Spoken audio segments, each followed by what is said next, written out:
Bueno, buenos días y bienvenidos todos a este quinto programa ya de Cantabria Románica para Relinchu TV. Bueno, como veréis, hemos cambiado de escenario, ya por fin hemos acabado de reformar el estudio y bueno, pues a partir de ahora vamos a hacerlo desde aquí. Bueno, hoy, como hemos venido anunciando en redes sociales, vamos a hablar de una puerta maravillosa, que es la puerta del Cuerno de Santa María de Piasca. Lo que pasa es que, bueno, parece que ya va siendo habitual y por no perder la costumbre, antes de empezar con el tema, pues queremos empezar hablando y denunciando, pues bueno, unos hechos que han ocurrido a lo largo de la semana pasada. Sabéis que este programa es cada 15 días y bueno, lo hubiéramos dicho en su momento, pero bueno, aprovechamos la ocasión para hacer la denuncia. Y es el tema del asfaltado este extraño que estaban haciendo en Potes. Bueno, aquí vamos a ver. Nosotros en política y en decisiones políticas no nos vamos a meter nunca. Nosotros lo que nos gusta es el patrimonio, lo que nos gusta es ver los pueblos pues tal y como han sido. Y esto, sinceramente, pues nos parece una aberración, independientemente de que nos quieran vender luego que si hay humedades, que si se trata de sanear, que si se trata de lo que se trate. Bueno, ha sido una actuación que ha motivado, pues bueno, que al final la gente levante la voz. Aquí os he dejado algunos pequeños fragmentos. Pues bueno, aquí vemos una captura de Twitter de Infoliébana, que lo que viene a decir es indignación en las redes sociales por la nueva imagen de la calle Cántabra en Potes. Bueno, la repercusión que se ha dado en redes sociales a esta intervención, pues bueno, al final llegó a la prensa, como os dejo por aquí. Bueno, me pareció, bueno, aquí os dejo un recorte del diario en el cual lo que nos viene a decir que el PSOE de Potes se muestra sorprendido por las obras en la calle Cántabra. Bueno, diario Alertas, ya bueno, todo esto ha ido desencadenando una serie de acontecimientos. Pues bueno, Pablo Zuloaga emplaza al consistorio a mover fichas sobre las obras y demás. Y finalmente parece que Patrimonio ordena paralizar las obras de la calle La Cántabra de Potes. Vamos a ver. Mi reflexión sobre este tema, por no quitar mucho tiempo, pero bueno, creo que es un buen escaparate este para decir ciertas cosas y ciertas reflexiones que a mí son las que se me antoja cuando pasan estas cosas. La primera es que los ciudadanos empezamos a tener voz. Y empezamos a tener voz. En este caso, las redes sociales han sido importantes. Twitter ha sido importante. Porque al final la forma de patalear que tenemos, pues normalmente son las redes sociales, porque hay una pequeña, y creo que esto se está viendo en muchos ámbitos, hay una desconexión entre las decisiones políticas y la conciencia ciudadana. Y eso es grave, eso es grave. Me llena de alegría que al final el hecho de que los ciudadanos nos quejemos y expresemos nuestra opinión sirva para algo, como ha servido en este caso, que enseguida, pues bueno, Cultura ha decidido paralizar esas obras, revisar y demás. Segunda reflexión, que creo que la prisa que se han dado en este caso en Potes, el gobierno de Cantabria, a través de Cultura, lo deberíamos trasladar a la poca prisa que se están dando en otros lugares. Pues bueno, se me ocurre, no sé, la Torre San Telmo que hablamos el otro día. Es decir, que al final las luchas políticas, por así decirlo, a los que nos gusta la cultura nos dan un poquito igual. Y creo que merecería el mismo trato, pues bueno, la prisa, la celeridad con que se ha abordado este caso, con otros casos que a lo mejor son del mismo tinte político, del mismo partido, en este caso, en otros lugares. Es decir, que al final el ciudadano lo que puede percibir aquí es que las decisiones dependen de si se dan en un sitio en el cual el gobierno es de mi cuerda o se dan en un sitio en el cual el gobierno es de la oposición. Vamos a ver, bienes culturales son bienes culturales y me da igual que esté gobernando uno que esté gobernando otro. Lo que es una aberración, como es este caso que estamos poniendo de Potes, y que ha tenido una respuesta y que agradecemos infinitamente los ciudadanos, los que nos gustaba esa calle empedrada, bueno, pues vamos a intentar aplicarla también en otros sitios en los cuales están sucediendo cosas que también estamos denunciando desde aquí y que no hay tanta prisa, ¿eh? Con lo cual, bueno, dicho esto, y bueno, creo, otra reflexión que se me ocurre, llevamos 5 programas y en 3 hemos tenido que empezar con el pataleo. No es muy normal, ¿vale?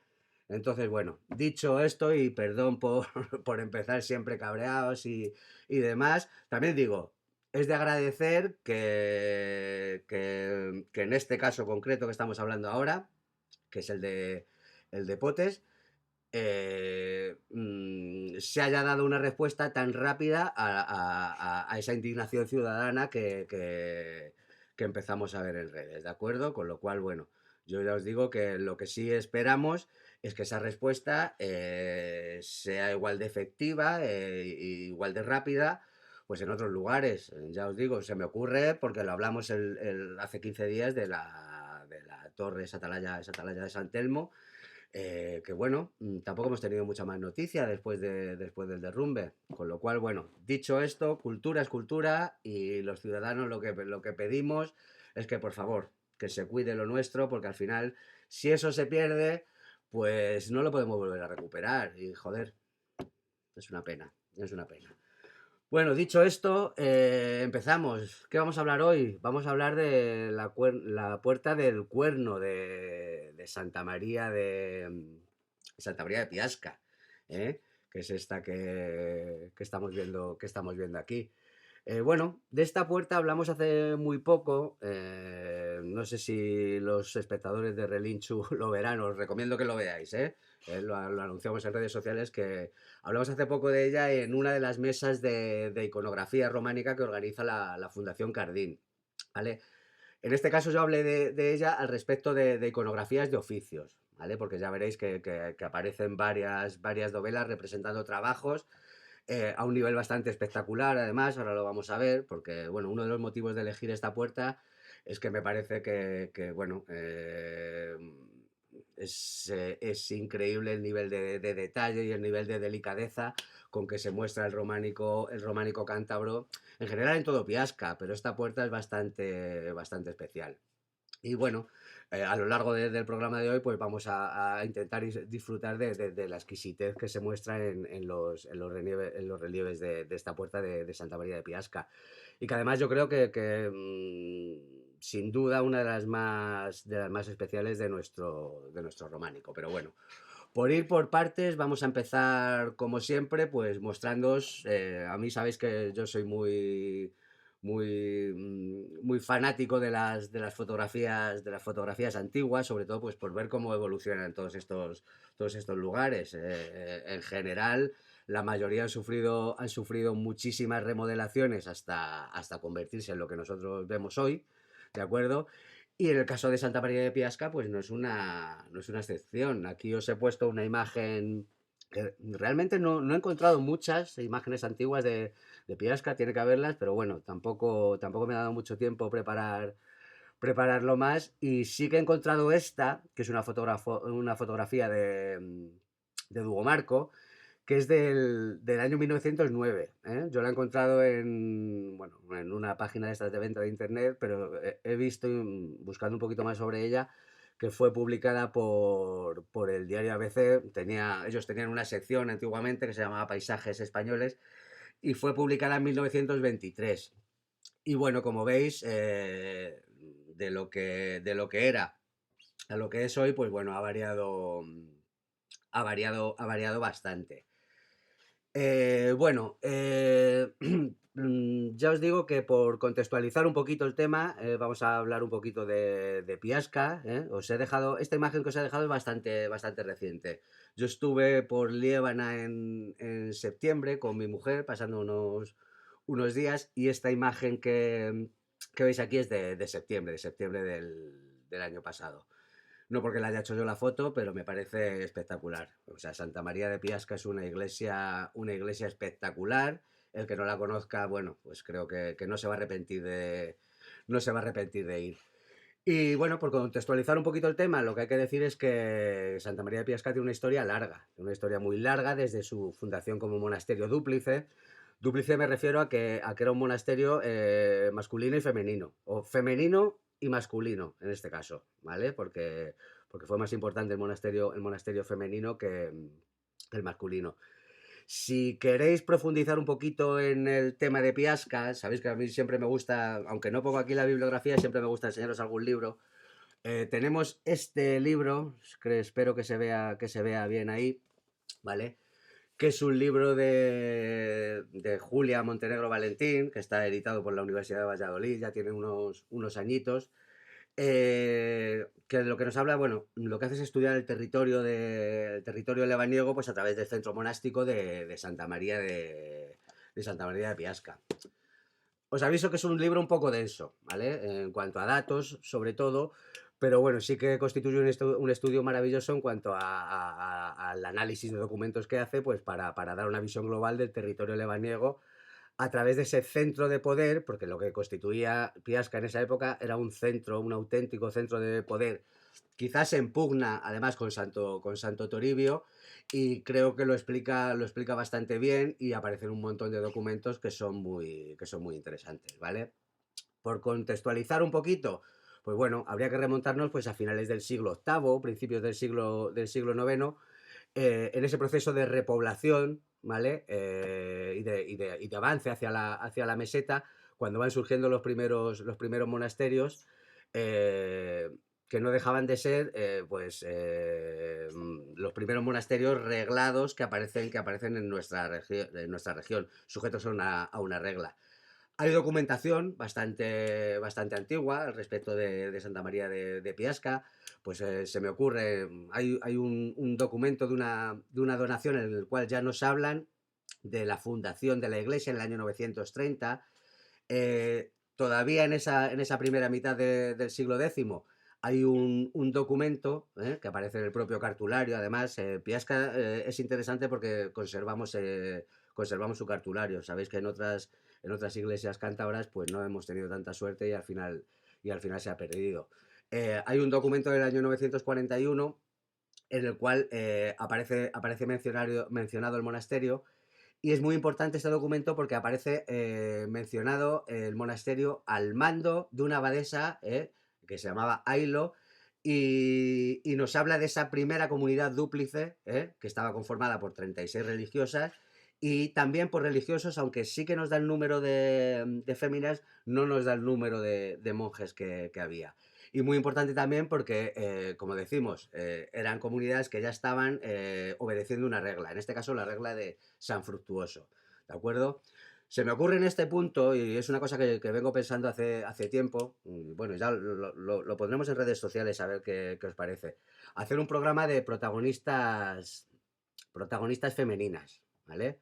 Es un tema además que yo creo que gracias a Dios está ahora en auge y gracias a muchas investigadoras pues se está consiguiendo sacar a la luz, sacar de la oscuridad pues a muchas protagonistas femeninas de la historia medieval y cambiar un poquito también esa historiografía típicamente machista que sobre el medievo se solía hacer, ¿vale? Se me ocurre lanzar desde aquí un guante pues a mis compañeras de las charlas de iconografía, pues a Cristina de la Huella Románica, a Isabel de la Medieval, a Rebeca también de la Fundación Cardín, pero bueno, esto es un tema que ya os digo que vengo pensando hace tiempo y creo que sería interesante, pues sobre todo pues por seguir esa corriente, ¿sabes? Y sacar a la luz personajes súper interesantes y muy influyentes además en nuestra historia, que a menudo se han quedado en el olvido pues por el mero hecho de ser mujeres. ¿Eh?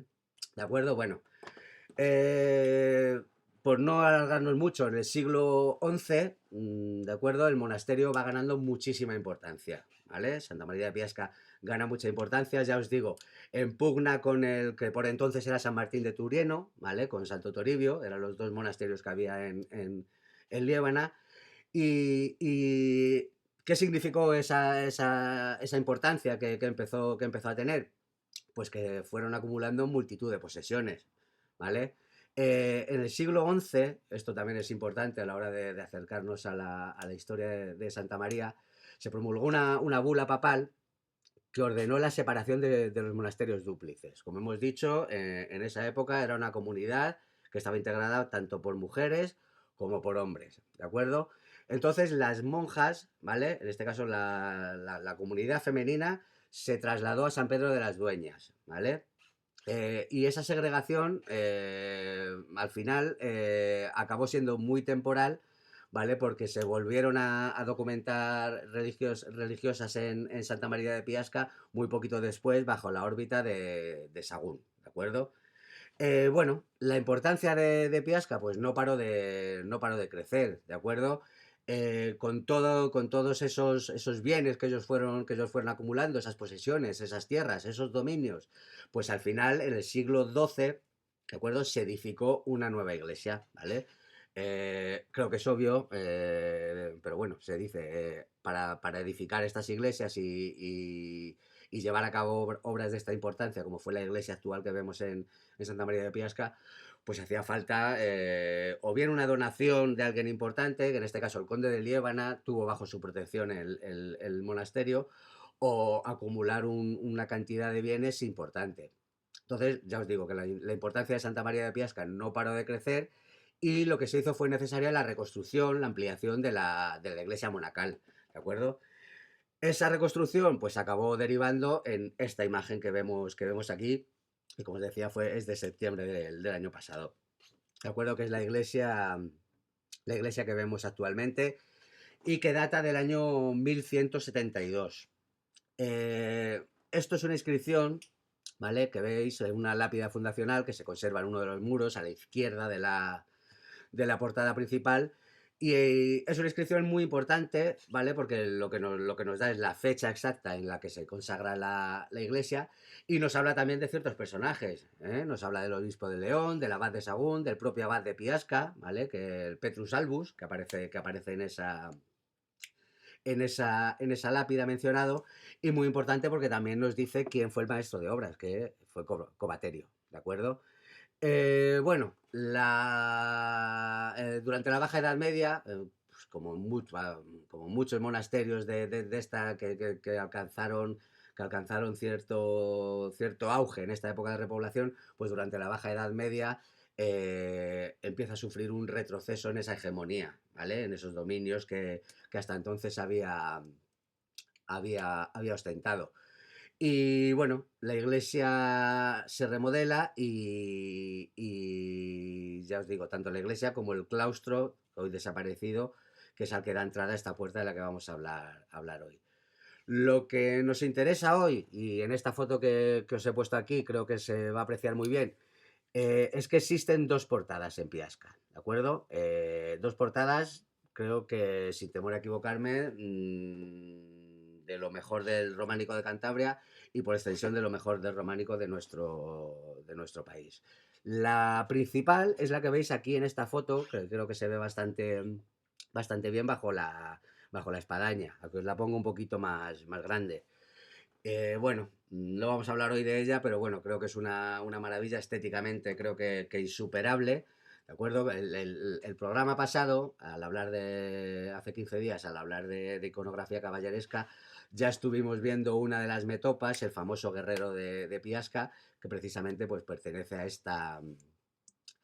esta portada, ¿vale? La otra portada, que es la Puerta del Cuerno, que es la que nos ocupa hoy, es esta que veis aquí en el muro lateral, ¿vale? El tema de que se llame Puerta del Cuerno precisamente viene de esa colocación. Vamos a ver. Esta puerta lo que daba era acceso a un claustro que hoy está desaparecido, ¿vale? Tras este murete que veis ahí, ¿vale? Que creo que se ve bastante bien ahí cortando los fustes de la portada, lo que había era un claustro, ¿eh? Ahí se han encontrado cimientos, creo que se ve algún enterramiento también, ¿vale? En campañas sucesivas de excavación que se han hecho. Y la portada es esta, ¿vale? Bueno, siempre que veo esta portada me acuerdo de un comentario que nos hizo en Twitter un amigo, Nacho, creo que fue Nacho, del Tarro de Eno. Y es que esta portada, siendo una portada secundaria, que solo era utilizada por los monjes, porque ya os digo, era una portada de acceso al claustro, ¿vale? Que estaba dentro del monasterio. Pues la calidad artística es tal que muchas iglesias románicas la quisieran como portada principal. Ahora vais a ver. Yo lo que he intentado en este programa vamos a intentar hablar de las interpretaciones que se ha dado a la iconografía de esta portada, pero bueno, vamos a ir viendo poquito a poco, ¿vale?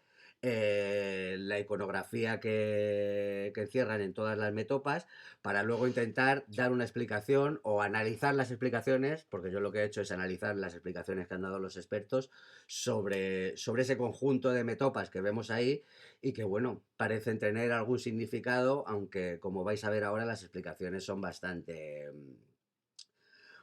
diferentes, ¿de acuerdo? Bueno, como veis aquí, pues bueno, dos arquivoltas de medio punto que apoyan sobre columnas rematadas en capiteles. Los capiteles vamos a ver solo el que veis aquí a la izquierda, porque el otro, como veis, no es que esté, es que está prácticamente desaparecido. Vamos a empezar de izquierda a derecha, pues para analizar lo que nos muestra, y luego ya os digo que vamos a intentar revisar las interpretaciones que los estudiosos del arte le han dado, centrándonos sobre todo en tres, ¿vale? Que son las que dio el maestro García Guinea, del que siempre hablamos, la que dio Ruth Bartal, y una muy interesante también, que es de un artículo de Agustín Gómez Gómez. Entonces, bueno, empezando de izquierda a derecha, lo primero que nos llama la atención es el cimacio, ¿vale? Ese maravilloso cimacio. El cimacio es esa pieza que conecta los arcos con el capitel, ¿de acuerdo? Esa pieza pétrea que apoya directamente sobre el capitel. Este cimacio es, bueno, lo podéis ver aquí, creo que os he intentado ampliar las fotos lo máximo posible para que lo veáis. Lo que representa es una caza del jabalí, ¿eh? Una caza del jabalí con lanza y con perro. Aquí podéis ver el perro, ¿eh? Y aquí podéis ver al personaje principal, ¿vale? Que es un hombre de larga melena, que está de frente, frente a la fiera, y que lo que hace es intentar alancear, al jabalí, ¿vale? Pues sí, parece que la punta de la lanza pues está atravesando el vientre con esa pica, con esa alabarda. Como veis, y esto es una constante estética en Piasca, las figuras están envueltas en tallos, ¿vale? Que se van entrecruzando en la imagen.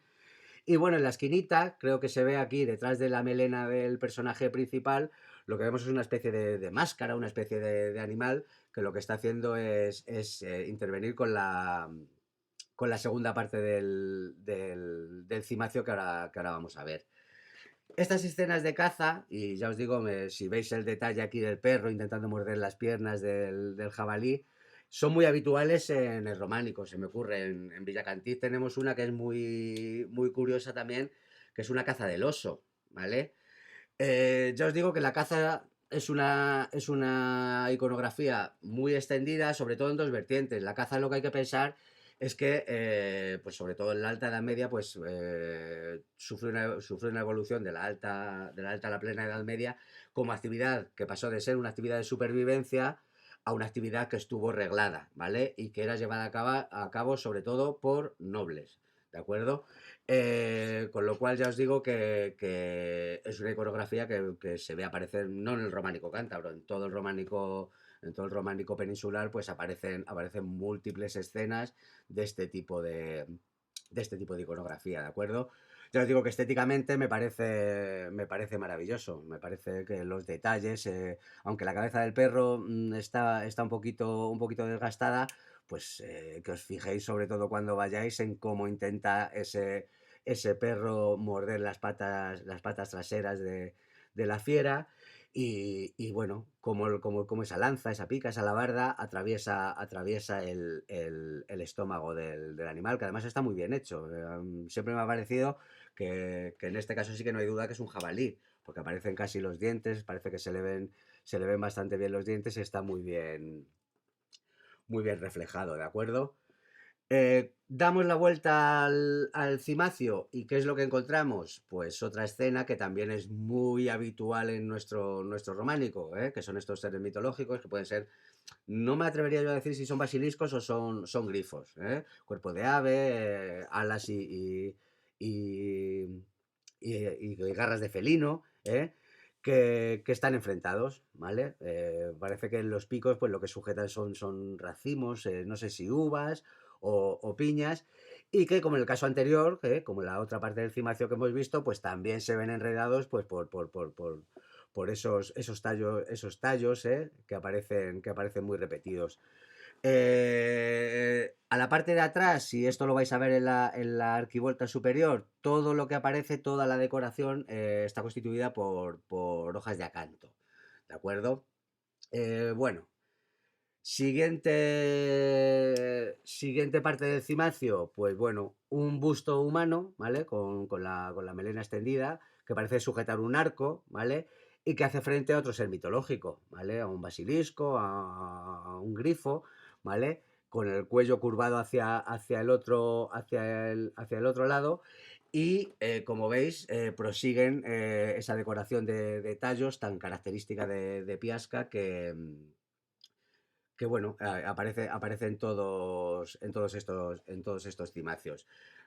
Quiero que os fijéis, sobre todo cuando vayáis, porque además estos cimacios te cogen una altura muy cómoda para observarlos tranquilos y verlos, que la calidad artística, la calidad de la talla, a pesar de que esta puerta tiene muchísimo más desgaste que la puerta principal, pues sinceramente me parecen de una calidad excepcional, me parecen alucinantes. Ya os digo, ese detalle del perro volviendo la cabeza en ese escorzo, intentando morder las piernas de la bestia. O bueno, esos grifos que parece que parece que están tallados ayer, pues bueno, creo que al que no lo conozca le va a sorprender mucho y sobre todo porque ya os digo que son muy cómodos de ver porque te cogen una altura bastante cómoda, ¿de acuerdo? No podemos decir lo mismo del capitel sobre el que apoya ese cimacio. Es un capitel que está muy desgastado. No sé, habría que tirar de imaginación sobre qué pudieran representar. Yo aquí me he apoyado como tantas veces, en la enciclopedia de la Fundación de Santa María la Real, en la que lo que viene a decir es que se trata de dos seres antropomorfos con cabeza humana y que posiblemente estuviesen enfrentados, ¿vale? Pues con un cuerpo de bestia y como en la parte superior, como en el cimacio, pues envueltos por ciertos tallos. Lo que pasa es que ya os digo que está tan deteriorado que es complicado analizarlo, ¿de acuerdo? Pero bueno, la parte que nos interesa son las metopas de la arquivolta inferior, ¿vale? La arquivolta superior es toda una arquivolta vegetal, a modo de guardapolvos, ¿vale? Pues con hojas de acanto. Luego vamos a ver una foto que creo que se ve un poquito mejor. Pero bueno, lo que más nos interesa son sobre todo para intentar interpretar qué nos querían decir en esa puerta, que no nos olvidemos, daba acceso al claustro y no era una puerta que utilizase todo el mundo, era una puerta que era utilizada pues, por la gente que vivía en el monasterio. Bueno, la primera parte de esta metopa, aunque no se aprecia, es una parte vegetal, ¿de acuerdo? Lo principal de esta metopa, de esta primera metopa, ¿vale? Pues son esos dos personajes que aparecen ahí. Esto es una escena, como os decía, y ahora vais a ver que en la interpretación de García Guinea lo relaciona con esos oficios propios del monasterio o de los dominios monacales que tuviese Santa María en ese siglo XII, es una escena de fragua, ¿de acuerdo? Como veis, pues aparece un personaje barbado con la melena larga que lo que parece estar golpeando un objeto de hierro con un martillo, mientras que el personaje que aparece enfrente con la cabeza girada hacia el espectador, lo que parece es estar soplando con un fuelle. Os he dejado aquí unos detallitos, ¿veis? Este sería el personaje, está golpeando con el martillo sobre, sobre ese metal, ¿de acuerdo? Y este sería el personaje que está soplando con el fuelle. Lo mismo que os he dicho en los cimacios, creo que la calidad artística de la talla de Santa María de Piasca es, bueno, no hay que decirla mucho. Lo que pasa es que luego muchas veces, viéndola así en fotos un poquito más cercanas, pues los pliegues de los mantos, la forma de las caras, las barbas, me parece de una maestría excepcional. Entonces, esta primera escena, como hemos dicho, una escena en la cual aparecen dos personajes, ¿vale? En lo que es, parece una escena de fragua, de un oficio que debería ser muy tradicional en ese siglo XII, y que luego veremos cómo interpretan los expertos, ¿de acuerdo? De esa escena de fragua pasamos a esta escena que es un poquito más complicada. ¿Complicada en qué sentido? Lo que aparece en esta metopa, como veis aquí, también son dos personajes. El personaje de la izquierda, sentado, y quiero que os fijéis en el detalle la talla de esa silla, que nos dice mucho de cómo podían ser también esos objetos de uso cotidiano en estos siglos románicos. Que parece sostener ese personaje, barbado también, con el pelo largo, pues una especie de libro, y con la mano derecha, como veis, pues lo que parece es que está escribiendo algo o apuntando, pintando algo. ¿De acuerdo? Como en los personajes anteriores, este, como veis, pelo largo y barbado, y eso es importante. Y frente a él, lo que aparece, en este caso, es un ángel. Creo que se ve muy bien parte del ala derecha, ¿de acuerdo? Y como veis, a diferencia de los personajes anteriores, en este caso es un personaje imberbe. Y eso va a ser importante a la hora de contextualizar las interpretaciones que los expertos nos dan sobre la iconografía de esta puerta. No hay mucho acuerdo en cuanto a qué es el objeto que ese ángel porta y que parece estar dando al personaje de la izquierda. Pues he leído por ahí varias interpretaciones, un tintero, no sé, se nos escapa también qué es lo que podría estar dándole, pero bueno, como veis, ya os digo, otra escena que puede ser de vida cotidiana del interior del monasterio, ¿vale? De ese scriptorium que seguramente allí hubiese, pero sí que nos llama la atención que en este caso el que aparece es un ángel, ¿de acuerdo? Detalles de esta metopa que me parecen dignos de mencionar, sobre todo que aquí vais a ver la maestría, sobre todo la talla de la barba, eh, me parece insuperable, me parece una pasada cómo está acabada la talla de esta metopa, ¿de acuerdo? Bueno, seguimos. Otra metopa de oficios. Y esta sí que me parece muy, muy curiosa, porque no es un oficio que se refleje mucho en nuestro románico, ¿vale? Por lo menos en el de Cantabria yo creo que esta es la única imagen que tenemos. Y es dos personajes que representan costureros, ¿de acuerdo? Como veis aquí, un personaje con barba, con gorro plano, que parece que estar cosiendo una túnica, una tela que está sujetada por el personaje que veis enfrente. Además, portan como diademas, que en este caso creo que se ven bastante bien, ¿vale? A pesar de llevar el pelo suelto, como los otros personajes, pues bueno, parece que aquí sí que se adivinan o bien gorros, bonetes planos o simples diademas. Como veis, aquí os he dejado un detalle que es el personaje principal que está sujetando la aguja, ¿vale? Con la cual está cosiendo esa tela que es la que le sujeta al personaje que tiene enfrente. Me parece muy curioso y muy de destacar esta metopa porque no es un... Lo primero, no creo que fuese fácil tallar con esta maestría el hecho de estar sujetando una aguja que está atravesando una tela. Creo que en la foto que os he dejado se ve bastante bien. Pero además es que es un oficio que no está muy extendido entre la iconografía de nuestro románico, cosa que también pues digno de destacar, sobre todo pues a la hora de darle valor a esta puerta del cuerno de la que estamos hablando hoy, ¿de acuerdo?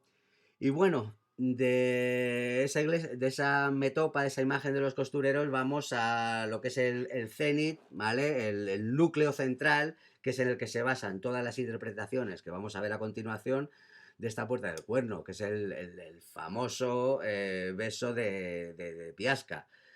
Esta metopa que veis aquí es un icono de nuestro románico y creo que un icono del románico de nuestro país, ¿vale? Pues, es un beso.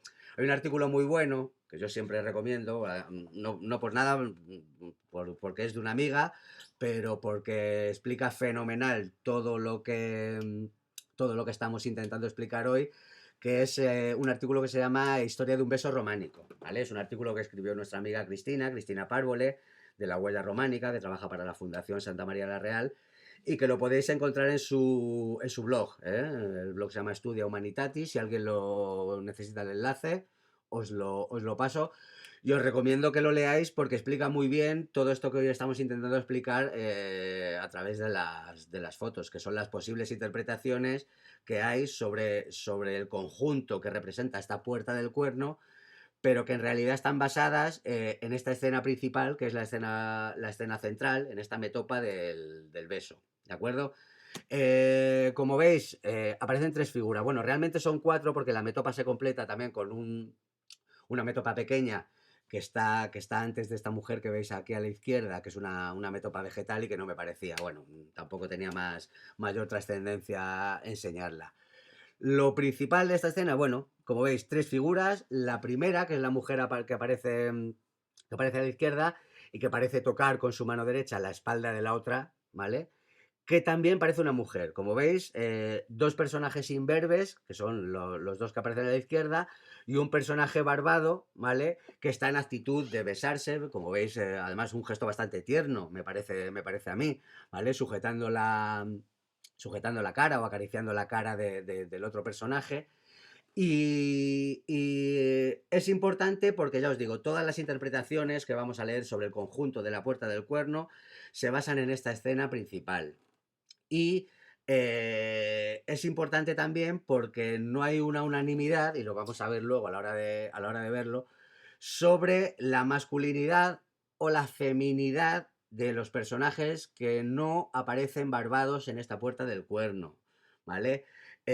Como habéis visto, y vamos a intentar volverlo a ver, lo teníamos por aquí, no me he ido a la fragua. Como veis aquí, el ángel que aparece en esa metopa del escribano eh, es un personaje que no está barbado, pero es un personaje que se intuye muy bien la masculinidad del personaje, ¿vale? Es decir, el hecho de que tenga o no tenga barba no es óbice para interpretar que es un personaje masculino, que es un ángel. En el caso de esta mujer que aparece en actitud de besarse con el otro, con el personaje que tiene enfrente, que sí que es un personaje barbado, no hay unanimidad al respecto de la interpretación de si pudiese ser una mujer o pudiese ser un personaje masculino imberbe. Y no me quiero adelantar, no quiero correr, pero sí que es uno de los puntos centrales en los cuales se puede interpretar una cosa o se puede interpretar otra, ¿de acuerdo? Deciros, cuando vayáis a verlo, pues vais a alucinar. La foto no le hace justicia. Es una metopa preciosa. Es una metopa preciosa porque ya os digo que siendo arte románico me parece que tiene una delicadeza, sobre todo la actitud del gesto, ese gesto que hace el personaje barbado a la hora de sujetar la cara de la persona que tiene enfrente, que lo que nos está hablando al final es de la calidad artística, la calidad en la talla que tiene toda la escultura en Santa María de Piasca, ¿de acuerdo? Bueno, seguimos por no liarnos mucho con la siguiente metopa. Bueno, esta no hay que imaginar mucho, una escena de músicos en la cual el que vemos a la izquierda toca un rabel, un instrumento de cuerda de arco, y la otra figura, bueno, muy desgastada, ¿vale? Tampoco sabemos muy bien cuál era la actitud, pero sí que es verdad que esta dovela también es muy importante porque nos remite a otra dovela otras dos, que están en la portada principal, que son estas, ¿vale? Como veis, hay una diferencia de desgaste entre la portada principal y la puerta del cuerno bastante importante. Estas dos dovelas, que como veis muestran a cuatro músicos también. Hay autores que lo que dicen es que podían haber formado parte del mismo grupo escultórico, y creo que es una duda muy razonable, ¿vale? Porque por las dimensiones, además, podían haber sido reubicados en un lugar diferente al original, ¿vale? Esa es otra de las dudas que plantea la Puerta del Cuerno. Si está completa o faltan elementos para hacer una interpretación, ¿de acuerdo? Bueno, ya os digo que, a ver, aquí me voy. No hace falta interpretar mucho, bueno, creo que se ve bastante bien. Y también es parte de la interpretación que hacen estos tres autores principales, de los que vamos a hablar ahora, del conjunto de la escena de la portada del cuerno, ¿de acuerdo? Bueno, y esta última novela que vemos aquí, pues bueno, aparecen cuatro monjes y en este caso también es muy importante que os fijéis, porque aquí sí que aparecen los monjes pues encapuchados con esa especie de hábito. Y bueno, lo que sujetan en sus manos, pues a mí la interpretación de todas las que he leído que más me convence, bueno, que pudiesen ser rollos de pergamino, ¿vale? Que estuviesen leyendo o incluso al haber músicos al lado que fuese una escena de canto litúrgico, ¿vale? Pero bueno, el desgaste tampoco nos permite asegurar que fuesen esos rollos de pergamino. Es complicado y bueno, en este caso pues habría que dejarlo un poco a la imaginación. Sí que es importante que os fijéis en ese detalle, que aquí sí que parece que son monjes, al contrario que en los otros las otras imágenes que hemos visto, las cuales los personajes aparecen con pelos sueltos, con bonetes, con diademas, pues en este caso lo que parece que llevan son pues unas casullas típicas monacales, ¿de acuerdo? Bueno, aquí podemos ver el conjunto en una vista frontal. Como veis, os he comentado antes, la arquivolta principal, a modo de guardapolvos, no os he puesto fotos más cercanas porque, bueno, me parecía de más interés la otra a la hora de interpretarlo, pero bueno, que veáis que es una arquivolta muy bien tallada también, con esas hojas de acanto, ¿vale? Y que encaja perfectamente en el conjunto. Sí que me parece relevante, sobre todo que miréis que no coinciden muy bien los ornamentos de esos bordes de las metopas, esos bordes superiores que veis arriba, en todas las metopas no coinciden exactamente, ¿vale? ¿Esto qué hace? Pues hace suponer a algunos autores, y dado que en la otra portada, la principal, pues como os he dicho, existen algunas metopas descontextualizadas, ¿vale? Esas dos metopas con los músicos que hemos visto hace un momento, lo que hace pensar es que el conjunto haya sido reconstruido, pero no se hayan incluido todos los elementos. Lo que se debería saber, pues también en qué orden hubieran estado en caso de ser así, pero bueno, desgraciadamente lo que tenemos hoy es esto y lo que vamos a intentar analizar a través de esas interpretaciones es lo que tenemos. Lo importante de todo esto que hemos estado viendo a la hora de interpretar esta puerta, lo principal, que os fijéis sobre todo cuando vayáis en los detalles, saber si están todas las metopas o nos falta alguna metopa, como hemos dicho hace nada, ¿vale? Y sobre todo, que esta puerta lo que daba acceso era al claustro del monasterio de Santa María de Piasca. Es decir, esto no era una puerta que tuviese un acceso público, que todo el mundo pudiera ver, como hemos visto en otros elementos, que sí que tenían un claro carácter doctrinal, ¿vale? Porque al final lo que se trataba era de mostrar a la gente el mensaje que se quería mostrar. En este caso es un poquito más complicado porque ya os digo que era una puerta que solo utilizaban los habitantes del monasterio, ¿de acuerdo? Entonces, lo importante de todo esto, la mayoría de interpretaciones, ¿vale? Las posibles interpretaciones que os pongo aquí, se basan en la metopa que hemos visto, esa metopa tan maravillosa que es la del beso, ese beso románico que nos dice Cristina Pargol en su artículo, ¿de acuerdo? Que os vuelvo a recomendar que lo leáis. Bueno, yo creo que besos como este en nuestro románico solo tenemos uno más, y es este que os dejo aquí, aunque no tiene la calidad que tiene el de Piasca que hemos visto, pero solo he encontrado estos dos besos. ¿De acuerdo? Este es el capitel izquierdo de la ventana del ábside de Santa María de Yermo. Ya te digo, os digo, no tiene mucho que ver con este que estamos viendo. Pues bueno, porque en este caso creo que parece bastante claro, pues ya que como veis la mujer parece que lleva un barbuquejo, parece una mujer casada, y este capitel de Yermo está enmarcado en un tema caballeresco. Lo que parece este capitel, o como se suele interpretar, es una despedida, ¿eh? Una despedida de caballeros, ya que al otro lado pues aparece una lucha, ¿de acuerdo? Parece que está bastante más claro la posible interpretación que se pudiese dar, aunque bueno, he llegado a leer también de este capitel y yo alguna vez he llegado a pensar también, no lo voy a negar, que algunas interpretaciones hablan del beso de Judas, igual que en este de Piasca, como vamos a ver ahora, también se ha interpretado de esa forma. Pero bueno, creo que las interpretaciones más concisas son las que vamos a ver, y ya os digo que están basadas en esa famosa metopa del beso. Y empezamos por el maestro García Guinea, ¿de acuerdo? Vamos a ver, el maestro García Guinea, al respecto de las metopas de los oficios y la concepción que él tenía, creo que es bastante acertada. Lo que nos decía era que se trataba de muestras de la vida cotidiana en el entorno monacal. De este modo, lo que reflejaban esas metopas, pues tanto los personajes que estaban en la fragua, como el escribano, como esos costureros, esa metopa de los costureros tan especial y tan inusual que hemos dicho que se ve reflejada ahí, pues no dejaban de ser muestras de la vida cotidiana, ¿vale? Pues reflejada en piedra a finales del siglo XII en un monasterio, en este caso en Santa María de Piasca.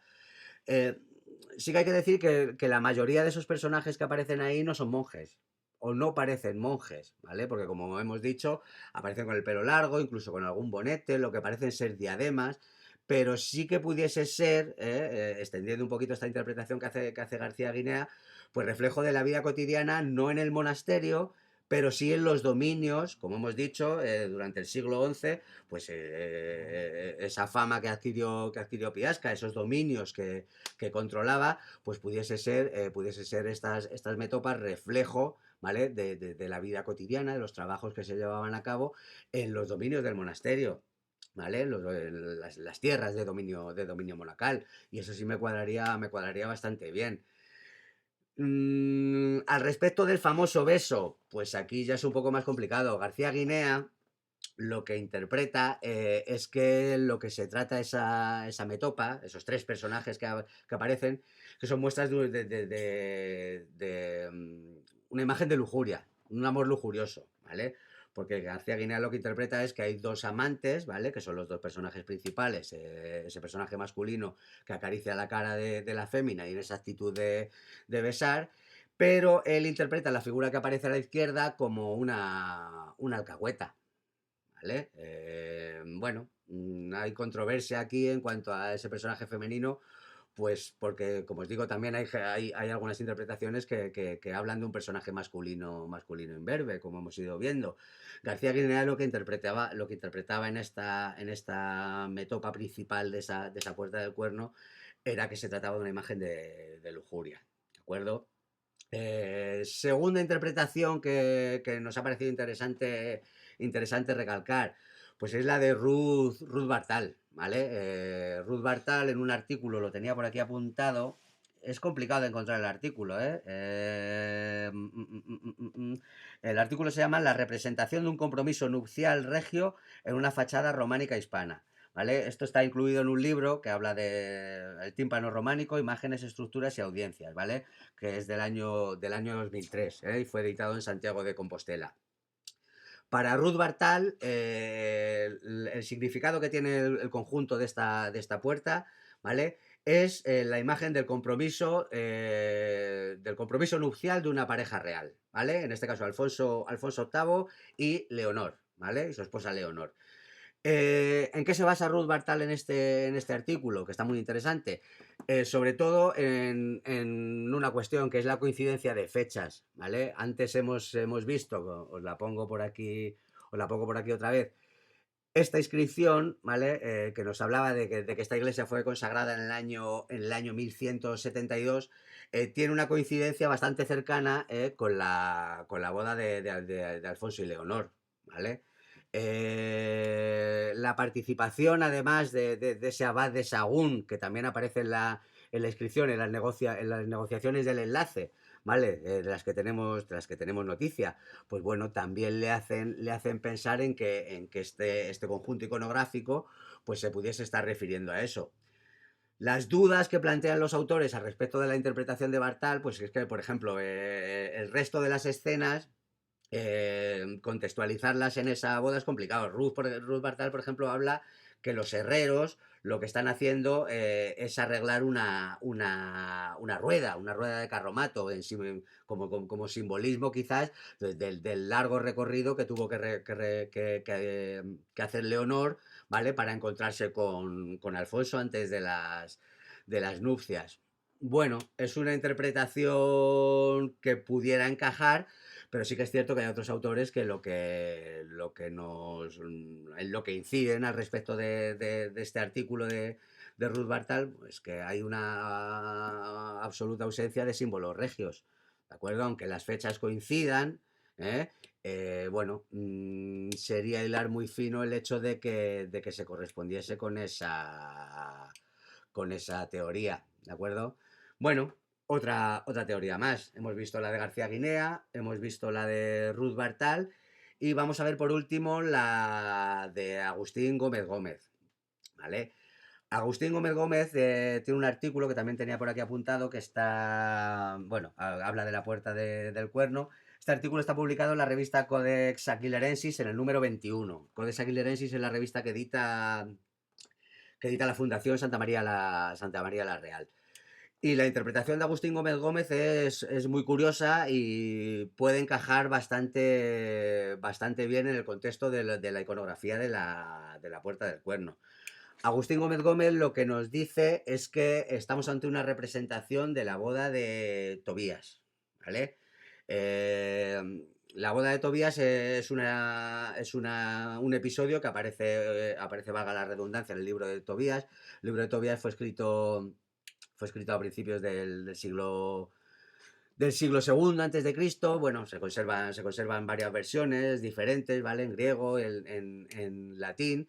Y es uno de esos libros, pues igual que el libro de Esther, el libro de Judith, que lo que la Iglesia llama los relatos edificantes, ¿vale? Que son narraciones que se elaboran pues con el fin de transmitir una enseñanza moral, ¿vale? Que es la principal misión que tienen estos textos, ¿de acuerdo?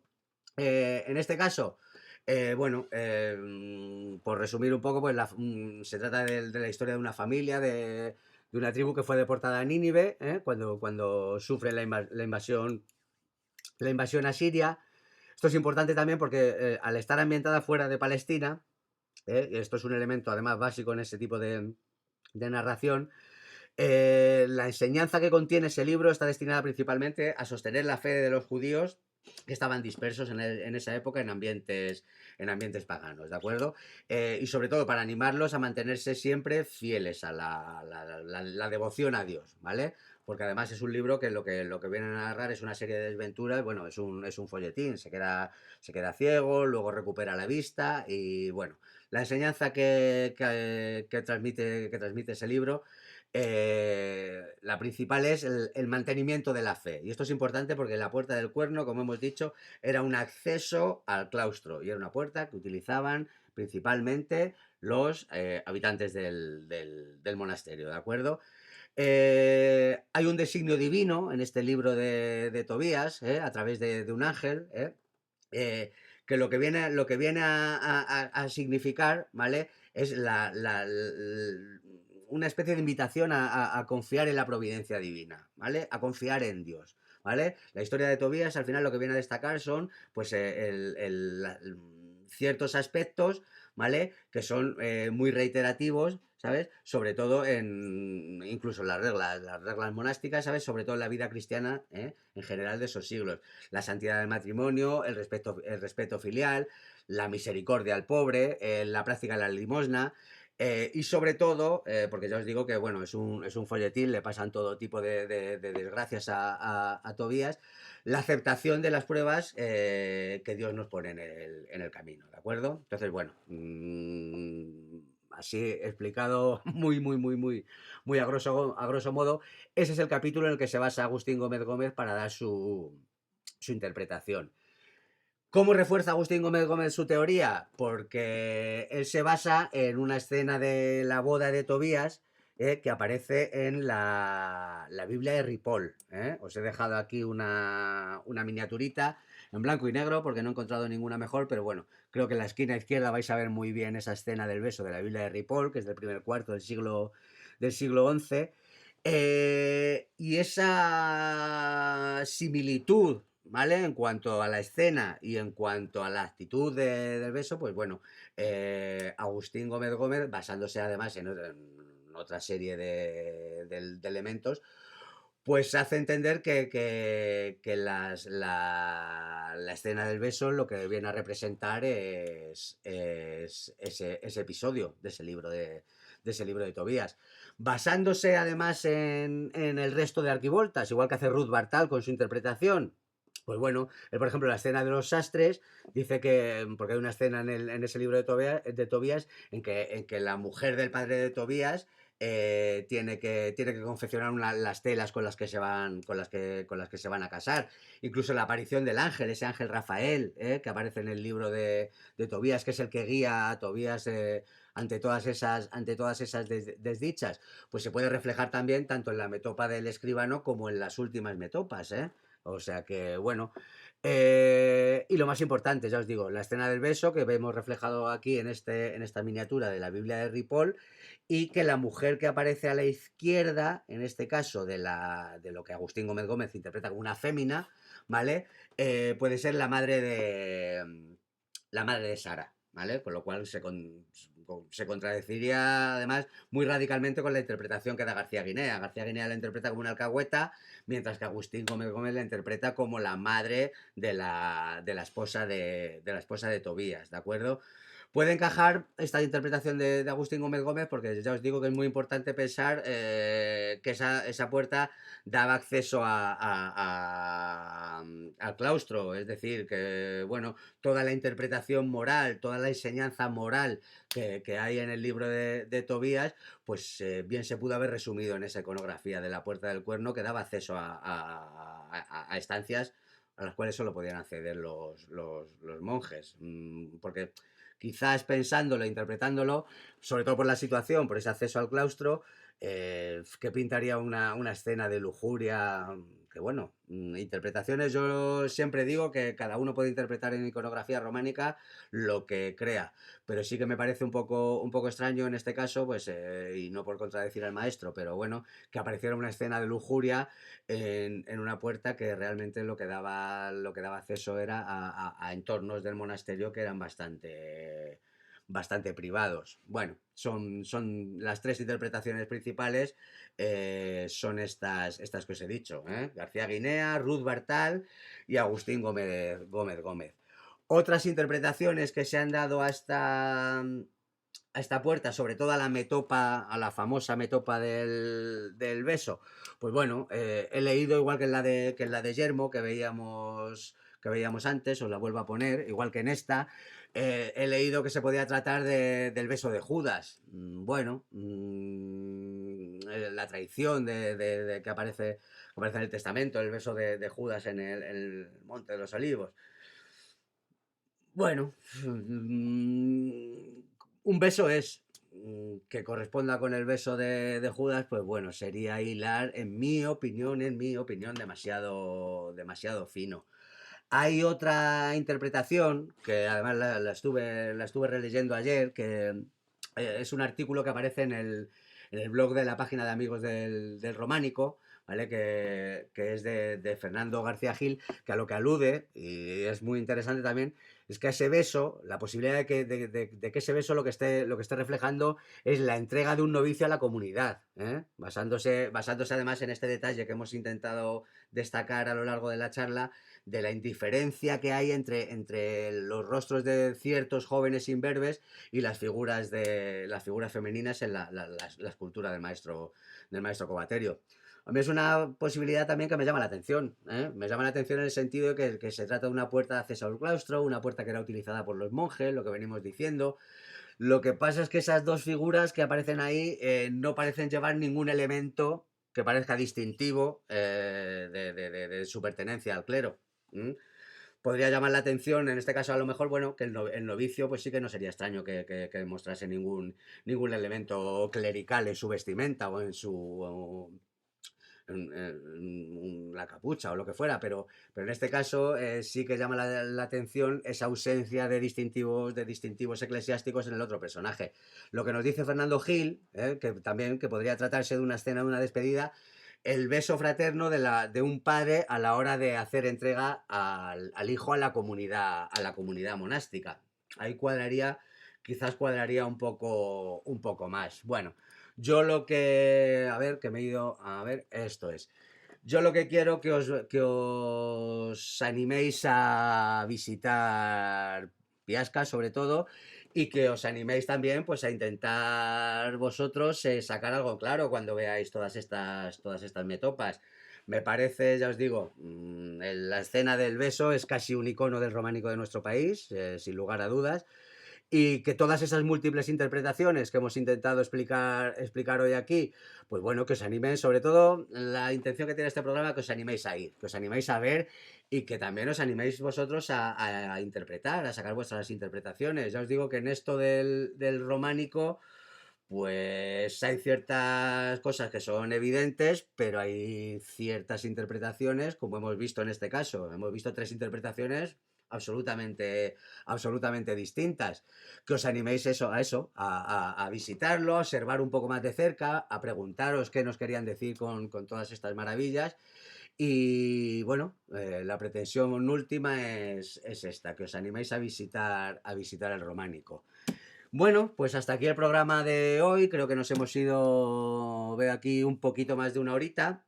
A partir del programa de hoy, y es una cosa que quiero hacer, os voy a empezar a recomendar libritos vamos a ir de más facilitos a un poco más complicados, pues para que toda la gente que nos vea y que no conozca muy bien qué es lo que tenemos de arte románico en Cantabria y qué es lo que se puede ver, que se anime y que tenga una referencia de a qué libros puede acudir, pues para empezar en el románico cántabro. Vamos a empezar por uno que me parece muy chulo y muy buen comienzo, que es este, ¿vale? Este libro es El románico imprescindible de Cantabria, de Jesús Herrán Ceballos, editado por la Fundación Santa María la Real. Bueno, está hecho como una especie de guía de viajes. Además, es un libro que es doblemente reconfortante porque aparte del texto de Jesús Herrán, tiene ilustraciones de Peridis, ¿vale? Todas estas interpretaciones que veis aquí de nuestras iglesias, pues son del gran José María Peridis. Y me parece un libro muy interesante porque sin meterse mucho en temas muy técnicos y demás, ya os digo que parece una especie de guía de viaje. Habla de las iglesias más importantes de Cantabria y sobre todo me parece que tiene una virtud muy buena este libro, que es que despierta mucho la curiosidad para la gente que no ha visto determinados monumentos, ¿de acuerdo? Entonces, bueno, primera recomendación, aunque hemos empezado a recomendar libros en el quinto programa, pero bueno, creo que es una cosa que vamos a empezar a hacer a partir de hoy, todas las semanitas recomendaros un libro y que espero, además es un libro que es bastante asequible, ¿eh? No hay que gastarse mucho dinero y que como presentación de nuestro románico y como acicate para que viajemos y veamos iglesias, pues me parece maravilloso, ¿de acuerdo? Entonces quedaros con ello. Románico imprescindible, Cantabria, Jesús Herrán Ceballos. Y nada, hasta aquí el programa de hoy. Espero que, ya os digo, que se os haya despertado la curiosidad por ir a ver esta Puerta del Cuerno de la que hemos hablado hoy. Y nada, en 15 días nos volvemos a ver y no tengo mucha idea todavía de qué vamos a hablar, pero bueno, lo vamos anunciando como siempre en redes sociales. Besos a todos y cuidaros mucho, ¿de acuerdo? Un saludo.